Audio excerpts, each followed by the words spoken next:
amis, nous sommes aujourd'hui le 17 juin 2023. Nous sommes appelés à devenir justes, de la justice même de Dieu. Voilà le résumé de la première lecture de la lettre aux Corinthiens de Paul. Oui, frères et sœurs, nous sommes appelés à devenir justes de la justice de Dieu. Comment? En étant ambassadeurs du Christ, c'est-à-dire en témoignant de ce que le Christ a fait pour nous, pour chaque être humain durant sa vie sur terre. Il nous a enseigné que le ministère de la réconciliation, c'est bien Dieu qui l'a instauré, qui a permis à ce que la réconciliation vienne sur le monde, et il appelle le monde entier à se convertir et à se réconcilier avec le Dieu trois fois saint.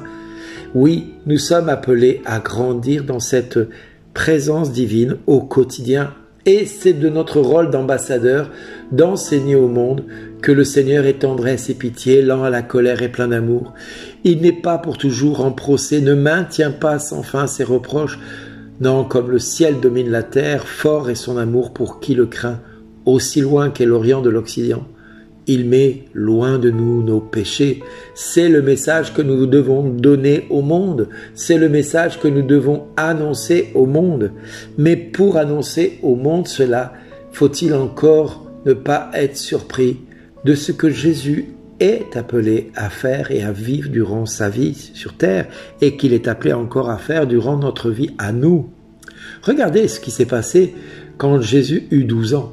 Ils étaient en pèlerinage avec son père et sa mère à Jérusalem et pensant que Jésus était avec les pèlerins, ses parents ne s'étaient pas inquiétés de ne pas voir Jésus avec eux.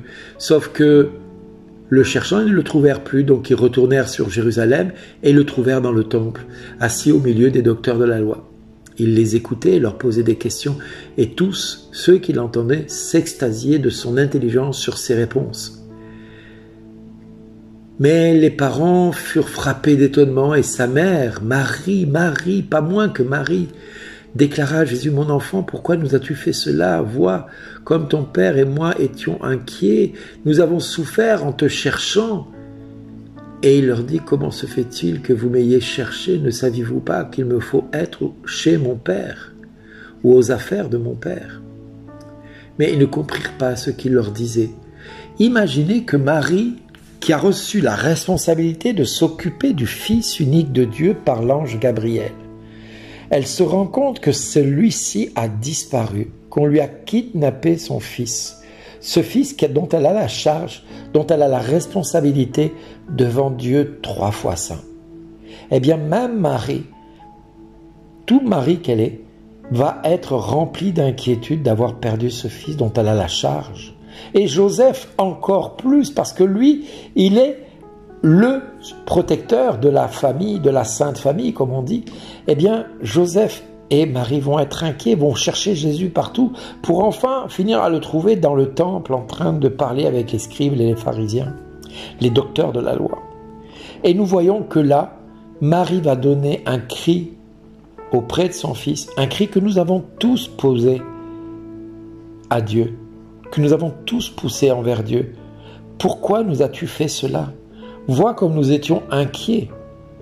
Nous avons osé dire à Jésus, pourquoi nous as-tu fait cela à des situations que nous ne comprenons pas? Pourquoi je vis ceci? Pourquoi je vis cela? Pourquoi je souffre? Pourquoi je suis si inquiet? Parce que Marie a été autorisée à s'inquiéter, toute mère qu'elle est, de l'enfant de Dieu que Jésus est à ce moment-là. Parce que Jésus est toujours le Fils de Dieu. Il ne demeure pas moins qu'il est le Fils de Dieu. Et Marie est sa mère. Par grâce, elle est la mère de ce Fils de Dieu que Jésus est.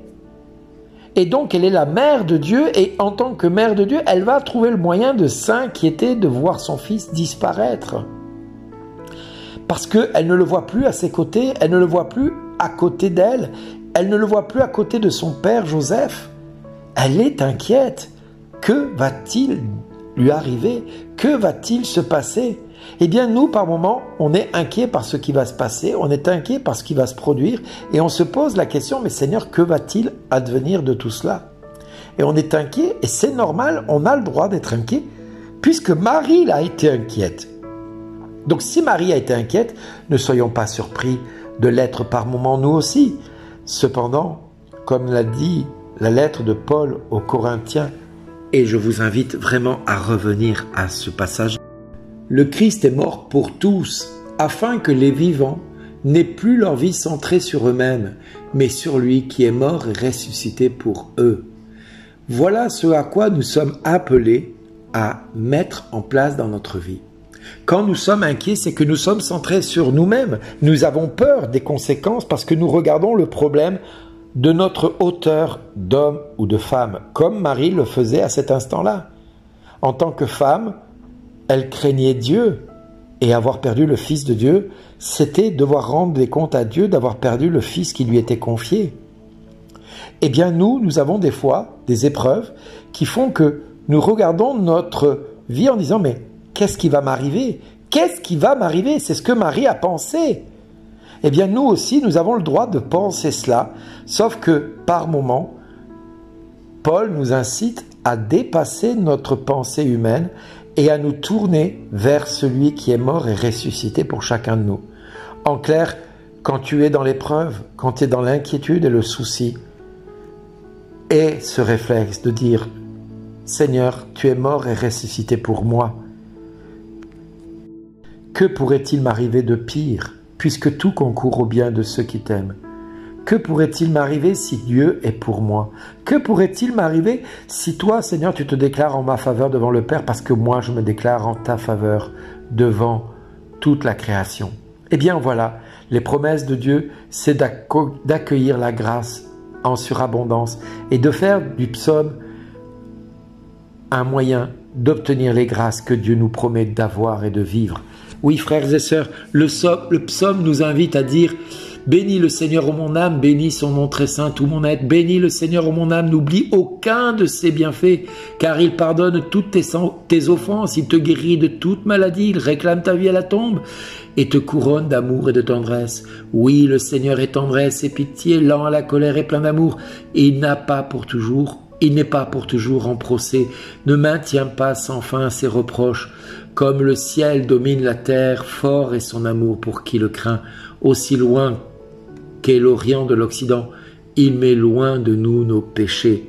C'est ainsi que nous devons espérer contre toute espérance, face à l'épreuve, face aux inquiétudes, que Dieu ne nous lâchera pas et qu'il est celui qui vient à notre secours en toutes circonstances, à toute situation, pour que nous puissions dire avec tous les saints